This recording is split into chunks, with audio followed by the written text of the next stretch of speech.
प्यारे प्यारे दोस्तों, नमस्कार। स्वागत है आप सभी का मेरे यूट्यूब चैनल में। और आज हम लोग NCERT क्लास 9 चैप्टर 3 को देखेंगे और ये हमारा पॉलिटी सब्जेक्ट है और हमारे इस चैप्टर का नाम है चुनावी राजनीति। आइए देख लेते हैं इस चैप्टर में क्या है। परिचय। अध्याय 1 में हमने देखा कि लोकतंत्र के लिए यह न तो संभव है और न ही जरूरी कि लोग सीधे शासन करें। हमारे समय में लोकतंत्र का सबसे आम स्वरूप लोगों द्वारा अपने प्रतिनिधियों के माध्यम से शासन चलाने का है। इस अध्याय में हम देखेंगे कि किसी लोकतंत्र में प्रतिनिधियों का चुनाव कैसे होता है। हम शुरुआत में यह समझने से करेंगे कि लोकतंत्र में चुनाव क्यों जरूरी है और उपयोगी है। हम यह भी समझने की कोशिश करेंगे कि विभिन्न दलों का चुनावी राजनीति किस तरह लोगों को लाभ पहुंचाती है। फिर हम यह सवाल उठाएंगे कि किन किन चीज़ों के कारण कोई चुनाव लोकतांत्रिक होता है। इसी के सहारे हम लोकतांत्रिक और गैर लोकतांत्रिक चुनाव का अंतर समझ पाएंगे। अध्याय के बाकी हिस्से में हम इन्हीं पैमानों के आधार पर भारत में हुए चुनावों का मूल्यांकन करेंगे। इस क्रम में हम चुनाव के प्रत्येक चरण यानी विभिन्न चुनाव क्षेत्रों के सीमा निर्धारण से लेकर चुनाव परिणामों की घोषणा तक पर नज़र डालेंगे। हर चरण में हम यह सवाल पूछेंगे कि क्या होना चाहिए और प्रत्यक्ष चुनाव में क्या होता है। अध्याय के आखिरी में हम इस सवाल पर विचार करेंगे कि भारत में हुए चुनाव निष्पक्ष और स्वतंत्र ढंग से हुए हैं या नहीं, या हम निष्पक्ष और स्वतंत्र चुनाव कराने में चुनाव आयोग की भूमिका पर विचार करेंगे। चुनाव क्यों? हरियाणा के विधानसभा चुनाव। आधी रात के बाद का समय। उत्सुक भीड़ शहर के चौराहे के पास पिछले 5 घंटों से अपने नेता के आने का इंतजार कर रही है।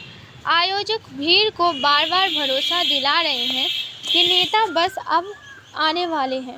जब भी कोई गाड़ी पास से गुजरती है तो लोग अपने नेता को देखने की उम्मीद में उठ खड़े होते हैं। उन्हें लगता है कि हमारे नेता आ गए। यह नेता है श्री देवीलाल, हरियाणा संघर्ष समिति के प्रमुख, जो गुरुवार की उस रात करनाल में भाषण देने वाले हैं। 76 वर्ष के इस नेता को आजकल जरा भी फुर्सत नहीं है। उनका राजनीतिक कार्यक्रम सुबह 8 बजे से शुरू होकर रात 11 बजे तक चलता है। आज सुबह से उन्होंने 9 चुनावी सभाओं में भाषण दिया है। पिछले 23 महीनों से वे लगातार जनसभाएं कर रहे हैं और चुनाव की तैयारियां कर रहे हैं। यह हरियाणा में 1987 में हुए राज्य विधानसभा चुनावों से जुड़ी एक अखबार की खबर है। राज्य में 1982 से कांग्रेस पार्टी की अगुवाई वाली सरकार थी। तब विपक्ष के एक नेता चौधरी देवीलाल ने न्याय युद्ध नामक आंदोलन का नेतृत्व किया और लोकदल नामक अपनी नई पार्टी का गठन किया। उनकी पार्टी ने चुनाव में कांग्रेस के खिलाफ अन्य विपक्षी दलों को मिलाकर एक मोर्चा बनाया। अपने चुनाव प्रचार में देवीलाल ने कहा कि अगर उनकी पार्टी चुनाव जीती तो वे किसानों और छोटे व्यापारियों को अपने चुनाव प्रचार में देवीलाल ने कहा कि अगर उनकी पार्टी चुनाव जीती तो वे किसानों और छोटे व्यापारियों के कर्ज माफ़ कर देंगे। उन्होंने वायदा किया कि यही उनकी सरकार का पहला काम होगा। लोग तब की सरकार से नाखुश थे। वे देवीलाल के वायदे की तरफ आकर्षित हुए, इसलिए चुनाव हुए तो उन्होंने लोकदल और उनके सहयोगी दलों के पक्ष में जमकर वोट दिए। लोकदल और उनकी सहयोगी पार्टियों को राज्य विधान सभा की 90 सीटों में से 76 पर जीत मिली। लोकदल को अकेले ही 60 सीटें मिली और उसे स्पष्ट बहुमत मिला। कांग्रेस के हाथ तब सिर्फ 5 सीटें लगी। चुनावी नतीजों की घोषणा के बाद तत्कालीन सरकार के मुख्यमंत्री ने पद छोड़ दिया। लोकदल के नवनिर्वाचित विधायकों ने देवीलाल को अपना नेता चुना। राज्यपाल ने देवीलाल को नए मुख्यमंत्री के रूप में काम संभालने का निमंत्रण दिया। चुनावी नतीजों की घोषणा के 3 दिन के अंदर वे मुख्यमंत्री बन गए। मुख्यमंत्री पद की शपथ लेने के तत्काल बाद उनकी सरकार ने एक आदेश जारी करके छोटे किसान, खेतिहर मजदूर और छोटे व्यापारियों के बकाया ऋण को माफ कर दिया। उनकी पार्टी ने राज्य में 4 वर्षों तक शासन किया। अगले चुनाव 1991 में हुए। इस बार उनकी पार्टी को लोगों का समर्थन नहीं मिला। कांग्रेस पार्टी ने चुनाव जीता और सरकार बनाई। क्या अधिकांश नेता अपने चुनावी वायदे पूरा करता है? जरा सोचिएगा। खुद करे और खुद सीखे। क्या आपको मालूम है आपके राज्य में विधानसभा के पिछले चुनाव कब हुए? आपके इलाके में पिछले 5 वर्षों में और कौन से चुनाव हुए? इन चुनावों के स्तर, राष्ट्रीय विधानसभा, पंचायत वगैरह, उनके होने का समय और उसमें आपके क्षेत्र में चुने गए व्यक्ति के पद, संसद, विधायक, पार्षद वगैरह को भी दर्ज करें। जगदीप और नवनीत ने इस कथा को पढ़ा और निम्नलिखित निष्कर्ष निकाले। क्या आप बता सकते हैं कि उसमें से कौन से निष्कर्ष सही है और कौन से गलत, या फिर इस कथा में दी गई सूचनाओं के आधार पर सही गलत का फैसला नहीं हो सकता? चुनाव ने सरकारी नीतियों में बदलाव हो सकता है। चुनाव से सरकारी नीतियों में बदलाव हो सकता है। राज्यपाल ने देवीलाल के भाषणों से प्रभावित होकर उन्हें मुख्यमंत्री बनने का न्योता दिया। लोग हर शासक दल से नाराज रहते हैं और हर अगले चुनाव में उसके खिलाफ वोट देते हैं। चुनाव जीतने वाली पार्टी सरकार बनाती है। इस चुनाव से हरियाणा के आर्थिक विकास में काफ़ी मदद मिली। अपनी पार्टी के चुनाव हारने के बाद कांग्रेसी मुख्यमंत्री को इस्तीफा देने की ज़रूरत नहीं थी। कहाँ पहुँचे, क्या समझे? चुनाव की ज़रूरत क्यों है? किसी भी लोकतंत्र में नियमित अंतराल पर चुनाव होते हैं। दुनिया के 100 से अधिक ऐसे देश हैं जहां जनप्रतिनिधियों को चुनने के लिए चुनाव होते हैं। हम यह भी जानते हैं कि अनेक ऐसे देश जो लोकतांत्रिक नहीं हैं, वहां भी चुनाव होते हैं। हम यह भी जानते हैं कि अनेक ऐसे देश जो लोकतांत्रिक नहीं है, वहाँ भी चुनाव होते हैं। पर हमें चुनावों की ज़रूरत क्यों होती है? आइए बिना चुनाव वाले लोकतंत्र की कल्पना करें। अगर सारे लोग रोज़ साथ बैठे और सारे फैसले मिलजुल कर ले, तब बिना चुनावों के लोगों का शासन संभव है। लेकिन जैसा हमने अध्याय 1 में देखा कि किसी भी बड़े समुदाय के लिए ऐसा करना संभव नहीं है। ना ही यह संभव है कि हर किसी के पास हर मामले पर फैसला करने का समय और ज्ञान हो। इसीलिए अधिकांश लोकतांत्रिक शासन व्यवस्थाओं में लोग अपने प्रतिनिधियों के माध्यम से शासन करते हैं। क्या चुनाव के बिना भी लोकतांत्रिक ढंग से प्रतिनिधियों का चुनाव किया जा सकता है? आइए एक ऐसी जगह के बारे में कल्पना करें जहां प्रतिनिधियों का चुनाव उम्र और अनुभव के आधार पर किया जाता है, या ऐसी जगह की कल्पना करें जहां प्रतिनिधियों का चुनाव शिक्षा या ज्ञान के आधार पर होता है। किसे ज़्यादा अनुभव या ज़्यादा ज्ञान है, यह तय करने में थोड़ी परेशानी आ सकती है, पर यह मान ले कि लोग मिलजुल कर इन परेशानियों को दूर कर लेंगे। स्पष्ट है कि फिर ऐसा जगह पर चुनाव की ज़रूरत नहीं रह जाएगी। लेकिन क्या फिर हम इस व्यवस्था को लोकतंत्र कह सकते हैं? हम यह कैसे पता करेंगे कि लोगों को उनका प्रतिनिधि पसंद है या नहीं? हम यह व्यवस्था कैसे करेंगे कि प्रतिनिधि लोगों की इच्छा के अनुरूप ही शासन करें? हम इस चीज़ की व्यवस्था कैसे करेंगे कि जो प्रतिनिधि लोगों को पसंद ना हो, वे अपने पद पर ना बने रहे? इसके लिए ऐसी व्यवस्था करने की ज़रूरत है जिससे लोग नियमित अंतराल पर अपने प्रतिनिधियों को चुन सकें और अगर इच्छा हो तो उन्हें बदल भी दें। इस व्यवस्था का नाम चुनाव है। इसीलिए हमारे समय में प्रतिनिधित्व वाले लोकतंत्र में चुनाव को जरूरी माना जाता है। चुनाव में मतदाता कई तरह से चुनाव करते हैं। वे अपने लिए कानून बनाने वालों का चुनाव कर सकते हैं। वे सरकार बनाने और बड़े फैसले करने वालों का चुनाव कर सकते हैं। वे सरकार और उसके द्वारा बनने वालों कानूनों का दिशा निर्देश करने वाली पार्टी का चुनाव कर सकते हैं। हमने देखा कि लोकतंत्र के लिए चुनाव क्यों जरूरी है, पर गैर लोकतांत्रिक देशों के शासकों को भी चुनाव कराने की जरूरत क्यों पड़ती है। चुनाव लोकतांत्रिक मानने के आधार क्या है। चुनाव कई तरह के से हो सकते हैं। लोकतांत्रिक देशों में तो चुनाव होते ही हैं, यहाँ तक कि अधिकांश गैर लोकतांत्रिक देशों में भी किसी न किसी से चुनाव होते हैं। जो चुनाव लोकतांत्रिक हुए हैं उसे जांचने के लिए हमारे लिए क्या पैमाने हैं।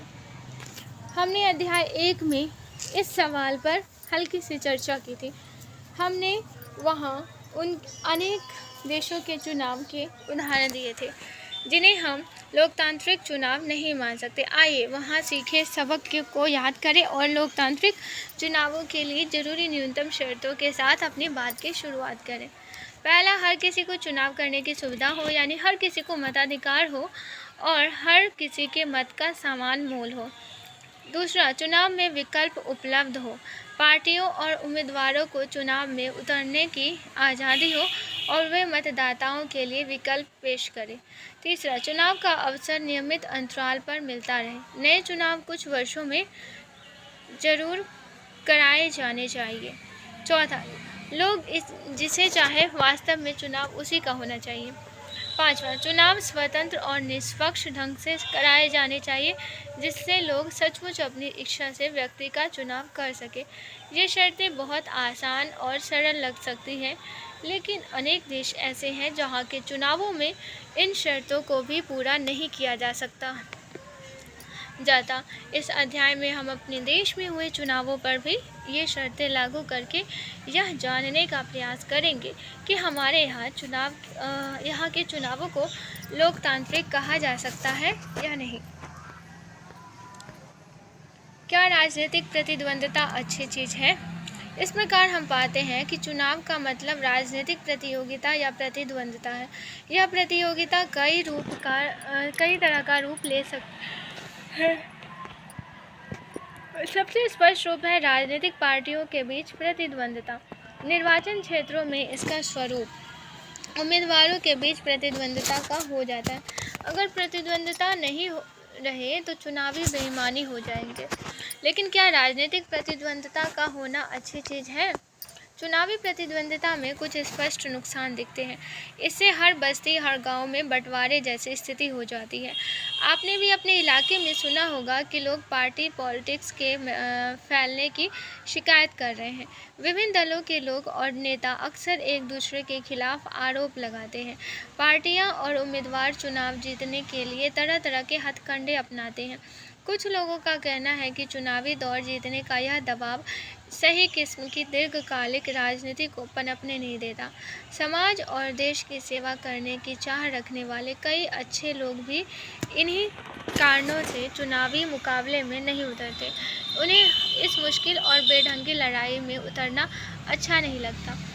हमारे संविधान निर्माता इन समस्याओं के प्रति सचेत थे, फिर भी उन्होंने भविष्य के नेताओं के चुनाव के लिए मुक्त चुनावी मुकाबले का सही चयन किया। उन्होंने ऐसा इसलिए किया क्योंकि दीर्घकालिक रूप से यही व्यवस्था बेहतर काम करती है।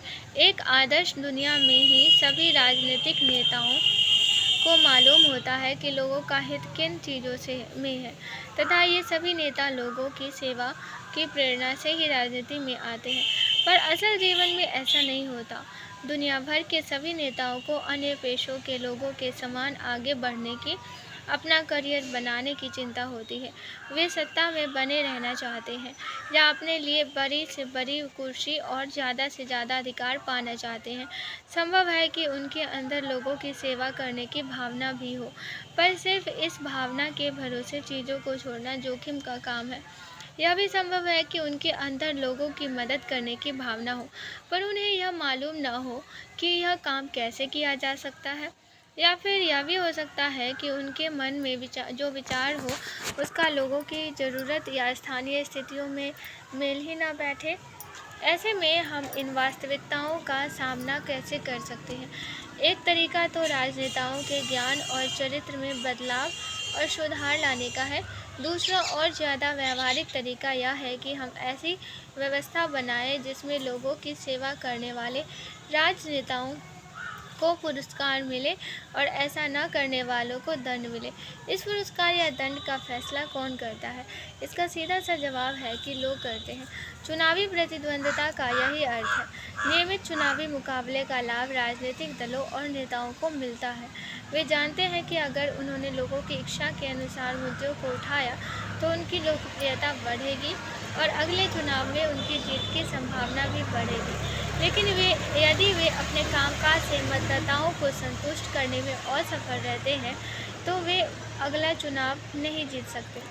इसी तरह यदि कोई राजनीतिक पार्टी सिर्फ सत्ता में आने की इच्छा से ही आगे आई है तो भी उसे मजबूरन जनता की सेवा करनी होगी। कुछ इसी ढंग से बाजार काम करता है। भले ही कोई दुकानदार सिर्फ अपने फ़ायदे की सोच हो, उसे मजबूरन ग्राहकों को अच्छा सौदा देना ही पड़ता है। अगर वह ऐसा नहीं करता तो ग्राहक दूसरी दुकान देखेगा। ठीक इसी तरह राजनीतिक मुकाबले से संभव है कुछ भेदभाव पनपे और लोगों में आपसी मनमुटाव पैदा हो, लेकिन आखिरकार इससे राजनीतिक दल और उसके नेता लोगों की सेवा के लिए बाजी होते हैं। मेरे पास योजनाएं हैं, घोषणाएं हैं, वायदे हैं और मेरे पास वोट है। प्रॉमिसेस।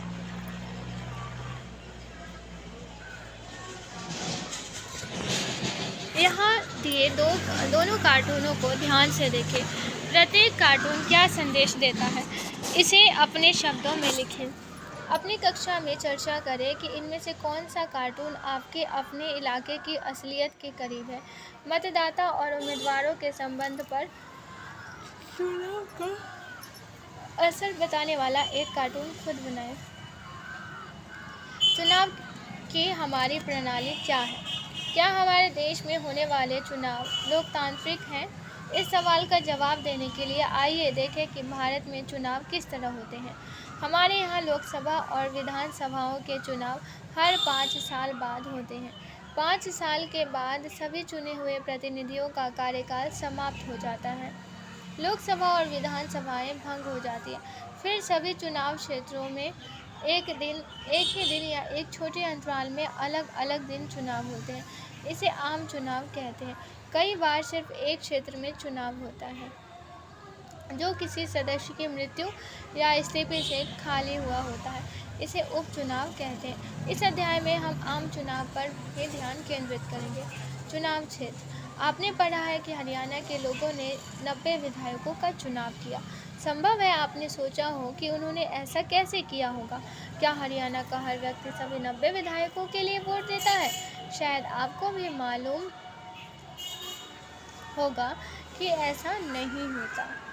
यहाँ पर गुलबर्गा संसदीय क्षेत्र दिया हुआ है और कर्नाटक का गुलबर्गा कलाबुर्गी जिला का एक क्षेत्र है। यहाँ पे देखिए 44 गुलबर्ग दक्षिणी, 43 में गुलबर्ग ग्रामीण, गुलबर्ग उत्तर, ये अफजलपुरा 35 में है जेवरगी, 40 में है चितापुरा, 41 में है सेडम, 39 में है गुरमितकर। ये गुलबर्गा डिस्ट्रिक्ट जो है कर्नाटक का हिस्सा है। गुलबर्ग निर्वाचित क्षेत्र की सीमा और गुलबर्ग कलाबुर्गी जिले की सीमा में अंतर क्यों है?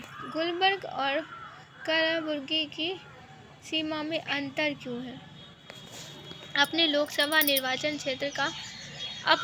निर्वाचन क्षेत्र का ऐसा ही नक्शा बनाइए। गुलबर्गा लोकसभा निर्वाचन क्षेत्र में विधानसभा के कितने क्षेत्र हैं? क्या आपके लोकसभा क्षेत्रों में विधानसभा की इतनी सी सीटें हैं? अपने देश में हम क्षेत्र विशेष पर आधारित प्रतिनिधित्व की प्रणाली से काम करते हैं। चुनाव के उद्देश्य से देश को अनेक क्षेत्रों में बांट लिया गया है। उन्हें निर्वाचन क्षेत्र कहते हैं। एक क्षेत्र में रहने वाले मतदाता अपने एक प्रतिनिधि का चुनाव करते हैं। लोकसभा चुनाव के लिए देश को 543 निर्वाचन क्षेत्रों में बांटा गया है। हर क्षेत्र में चुने गए प्रतिनिधियों को संसद सदस्य कहते हैं। लोकतांत्रिक चुनाव की एक विशेषता है हर वोट का बराबर मूल्य। इसलिए हमारे संविधान में यह व्यवस्था है कि हर चुनाव क्षेत्र में मतदाताओं की संख्या काफ़ी हद तक एक समान हो। इस प्रकार प्रत्येक राज्य को उसकी विधानसभा की सीटों के हिसाब से बांटा गया है। इन सीटों से निर्वाचित प्रतिनिधियों को विधायक कहते हैं। प्रत्येक संसदीय निर्वाचन क्षेत्र में विधानसभा के कई निर्वाचन क्षेत्र आते हैं। पंचायतों और नगर पालिका के चुनावों में भी यही तरीका अपनाया जाता है। प्रत्येक पंचायत को कई वार्डों में बांटा जाता है जो छोटे छोटे निर्वाचन क्षेत्र हैं। प्रत्येक वार्ड से पंचायत या नगर पालिका के लिए एक सदस्य का चुनाव होता है। कई बार निर्वाचन क्षेत्रों को सीट भी कहा जाता है क्योंकि हर क्षेत्र संसद या विधानसभा की एक सीट का प्रतिनिधित्व करता है। इसलिए हम जब कहते हैं कि लोक दल ने हरियाणा की 60 सीटें जीती तो इसका मतलब है कि विधानसभा के 60 निर्वाचन क्षेत्रों से लोक दल के 60 लोग जीतकर राज्य विधानसभा में पहुंचे। आरक्षित निर्वाचन क्षेत्र। हमारा संविधान प्रत्येक नागरिक को अपना प्रतिनिधि चुनने और जनप्रतिनिधि के तौर पर चुने जाने का अधिकार देता है। लेकिन हमारे संविधान निर्माताओं को चिंता थी कि संभव है खुले चुनावी मुकाबलों में कुछ कमज़ोर समूहों के लोग लोकसभा और विधानसभाओं में पहुंच नहीं पाए। संभव है कि चुनाव लड़ने और जीतने लायक जरूरी संसाधन, शिक्षा और संपर्क उनके पास हो ही नहीं। संसाधनों वाले प्रभावशाली लोग उनको चुनाव जीतने से रोक भी सकते हैं। अगर ऐसा होता है संसाधनों वाले प्रभावशाली लोग उनको चुनाव जीतने से रोक भी सकते हैं। अगर ऐसा होता है तो संसद और विधानसभाओं में हमारी आबादी के एक बड़े हिस्से की आवाज़ ही नहीं पहुंच पाएगी। इससे हमारे लोकतांत्रिक प्रतिनिधित्व का चरित्र कमज़ोर होगा और यह व्यवस्था कम लोकतांत्रिक होगी। इसलिए हमारे संविधान निर्माताओं ने कमज़ोर वर्गों के लिए आरक्षित निर्वाचन क्षेत्र की विशेष व्यवस्था सोची। इसी कारण कुछ चुनाव क्षेत्र अनुसूचित जातियों के लोगों के लिए आरक्षित है तो कुछ क्षेत्र अनुसूचित जनजाति के लोगों के लिए। अनुसूचित जाति के लिए आरक्षित सीट पर केवल अनुसूचित जाति का ही व्यक्ति चुनाव लड़ सकता है। इसी तरह सिर्फ अनुसूचित जनजाति के ही व्यक्ति अनुसूचित जनजाति के लिए आरक्षित चुनाव क्षेत्र से चुनाव लड़ सकते हैं। अभी लोकसभा की 84 सीटें अनुसूचित जातियों के लिए और 47 सीटें अनुसूचित जनजातियों के लिए आरक्षित हैं। 26 जनवरी 2019 की स्थिति। ये सीटें पूरी आबादी में इन समूहों के हिस्से के अनुपात में हैं। इस प्रकार अनुसूचित जातियां और जनजातियों के लिए आरक्षित सीटें किसी अन्य समूह के उचित हिस्से से कुछ नहीं लेती।